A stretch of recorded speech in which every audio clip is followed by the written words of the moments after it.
So dear students, in this lecture now we will start about the static relays. So far we have discussed regarding the electromagnetic relays. Now from here onwards we will discuss about the static relays. So what is a static relay? As it indicates that the static relay is the next generation relay after electromechanical type. The solid state relay was first introduced in 1960s. The term static implies that the relay has no moving mechanical parts in it. That is called the static relays. Compared to the electromechanical relays, the solid static relays has longer life span, decreased noise when operates, and faster response speed. The static relays have been designed to replace almost all the functions which were being achieved earlier by the electromechanical relays. It means that in electromechanical relays there was a moving contacts of the electromechanical relays. So there was problem that sometimes the relay contacts gets stuck up and the function was not smooth, and also the operation of contacts takes time delay. So all these things have been avoided by introducing the static relays. That's why they are more faster compared to the electromechanical relays. Now what is the principle of operation of the static relays? The essential components of the static relays are shown in the figure below.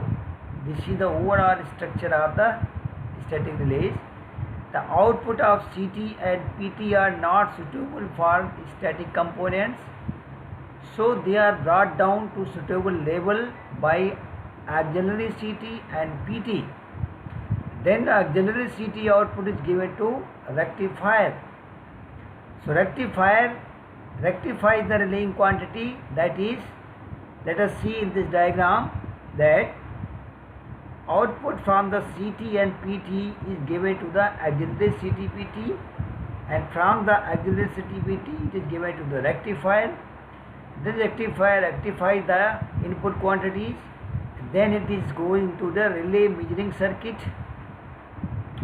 Now after relay measuring circuits, the quantities are measured, and then further it is given to the amplifier, where these input quantities are amplified, and after the amplification it is given to the output device, and from output device, if the condition persists that whether device is to be tripped or not, so it is given to the trip circuit.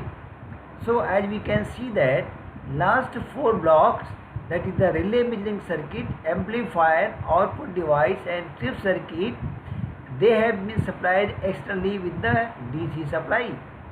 So this is the overall configuration of the static relay operation. So what we see that the trip contact, that is the output device, may be a semiconductor system, that is a semiconductor relay. For example, there may be IGBT, MOSFET, transistor, GFET. These devices operates without any moving contacts, because as soon as we give the gate signal, the semiconductor device operates, and as soon as we remove the gate signal, the semiconductor device switched off. So this is how the static configuration of the relay is given here. Now what is the principle of operation? The rectified output is supplied to a measuring unit comprising of the comparators, level detectors, filters, logic circuits. So in previous case we have seen in block diagram that measuring unit comprising of the level detectors, filters and logic circuits. The output is actuated when the dynamic input, that is the relaying quantity, attains the threshold value. This output of the measuring unit is amplified by the amplifier and fed to the output unit device, which is usually an electromagnetic one. The output unit energizes the trip coil only when relay operates. That is how the principle of operation of the static relay functions. So we are talking about the advantage of solid state relays. What are the advantage of solid state relay, or that is called the static relay? That they have a low weight, arc less switching. It means there is no arcing in this type of relays. The static relay burden is less than the electromagnetic type of relay, hence error is less. They have very fast response. They have a long life. They have a less power consumption, and they are more accurate compared to the electromechanical relays. So these are the advantages of solid state relays or the static relays. Now this is the diagram of the static time over current relay. So this is the basic block diagram of static type over current relay, that from the summation, that is current transformer input is given CT with filter. Here the filter circuit are incorporated so that input received is filtered out. After filtering and measuring, it is given to the rectifier unit. Then after rectifier unit, it is given to the overload level detector. Then there is a timing circuit. After timing circuit, it is going to the level detector, and after level detector, it is amplifier filter, then going to the tripping circuit. That is how the static time current relay, this is called the static time current relay or static time current over relay block diagram. That is how the relay will operate.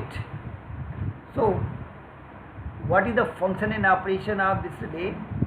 That we'll see from here that the output of the auxiliary CT is rectified and smoothened. It is then applied to the overload level detector and RC timing circuit. When the voltage across the timing capacitor reaches to a critical value, then it triggers the level detector. Then output of the level detector is amplified as per the requirement and given to the tripping circuit. This operates the output device. The charging of the capacitor in timing circuit is achieved by a voltage derived from the CT current. This voltage is obtained across a non-linear resistors by passing rectified current through it. The proper selection of non-linear resistor and RC timing circuit allows to obtain the desired shape of time characteristics of the static relay.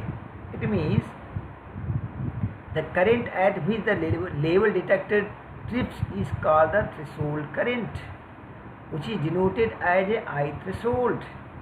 So thus for an overcurrent relay, when I input is less than the I threshold value, then level detector does not trip, and when I in is greater than or equal to I threshold, then level detector gives the trip command. That is how the operation of this static overcurrent relays. Now this is the characteristic diagram of the static overcurrent relay. So a general equation for time characteristics is given by I to the power n t equals to k, where I is the relay current, t is the time of operation, and n is the characteristic index of the relay, and k is the constant. So in conventional electromagnetic relays, n may vary between 2 to 8. The characteristics becomes a straight line parallel to the current axis for n equals to 0. So let us say in this equation, if you put n equals to 0, then what will happen? T equals to k. So t equals to k means that this will be a straight line, definite time characteristics parallel to the current. So this is the characteristics for n equals to 0. Now if you carry on increasing n value of n, let us say for n equals to 1, then it will become it equals to k. It means the characteristics become the inverse characteristics. So inverse time characteristics obtained for this one if we put n equals to 1.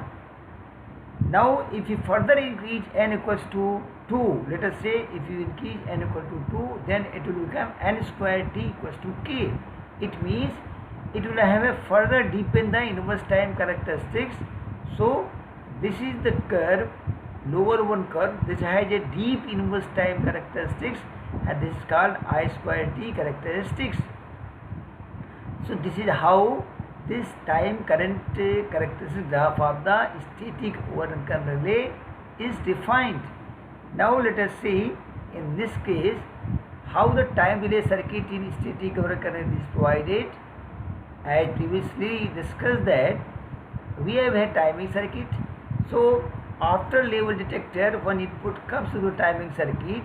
So we have a RC timing circuit diagram. So by tuning the value of R and C, we can vary the characteristics of the relay so that according to the time circuit, level detector operates, and this level detector gives the trip command or restraint command that is given to the amplifier and then output circuit, and this goes to the trip command. That is the purpose of this RC timing circuit diagram, which is connected with the timing circuit diagram. So once this capacitor charges to the threshold value, and this with the threshold value reaches to a preset defined value, then signal is given to the level detector, and further level detector issue a signal to the output device. That is why this RC timing circuit diagram has been made. So this is what overall we have seen in the static relays, that all the block diagrams, they have a simple electronic devices. There is no any moving parts in this any of the block diagram. That's why these systems are called the static systems, and overall structure is called the static relay. So what in this class we have discussed about the static overcurrent relay. This is what the response of this lecture.